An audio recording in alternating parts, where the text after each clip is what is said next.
এখনো তাকিয়ে দেখি তোর অবস্থাটা কি। ওই সময়ে আমি আল্লাহ রহমতের ফেরেশতা তোর ঘরে নাজিল করে তোর মার হাত সরাইয়া আমি আল্লাহ তোকে হেফাজত করি।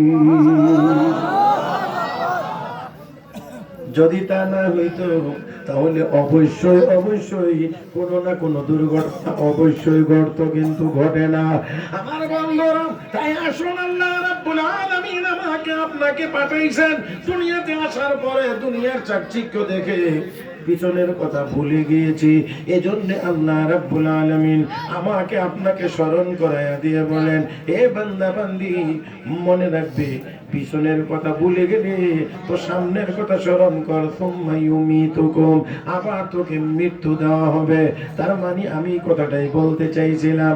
শুরু কথা, আল্লাহ রাব্বুল আলামিন পাঠাইলেন দুনিয়ার জীবনে। এই দুনিয়ার জীবনটাই আমাদের শেষ না, আবার আমাকে আপনাকে নিয়ে যাওয়া হবে। কে নিয়ে যাবেন? আল্লাহ। মহব্বতের আওয়াজে বলেন, কে নিয়ে যাবেন? আল্লাহ। কখন নিয়ে যাবেন? এই কথাটা আমার সাথে, এটাই হলো, এখান থেকে আমার মূল কথাটা শুরু। আমার ভাইয়েরা, নিয়ে যাবেন কে? আল্লাহ।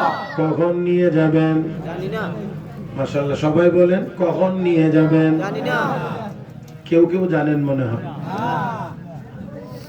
আমি আবারও জিজ্ঞেস করছি, কে নিয়ে যাবেন? আল্লাহ। কখন নিয়ে যাবেন? জানি না। তাহলে এক নাম্বার কথা হলো, যিনি নিয়ে যাবেন তিনি আল্লাহ। তাহলে আল্লাহ নিয়ে গেলে রাখবার মতো ক্ষমতা কাহার নাই, রাখবার মতো ক্ষমতা কাহারও নাই।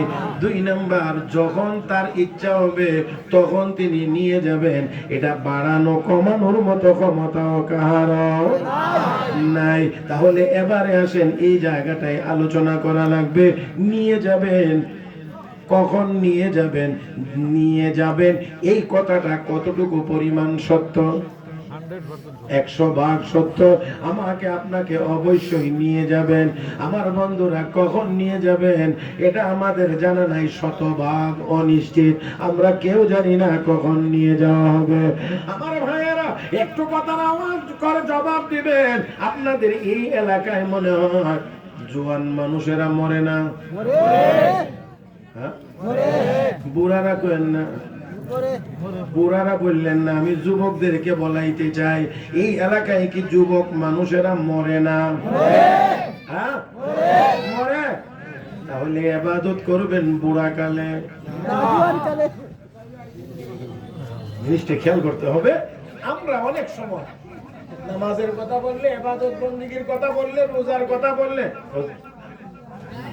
নামাজ পড়বো আর কিছুদিন পড়বি, তাহলে বোঝা গেল কিছুদিনের জন্য আজরাইলের সাথে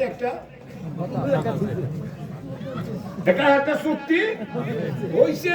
না হইলে কেমনে কয় যে কিছুদিন পরে কর্ম?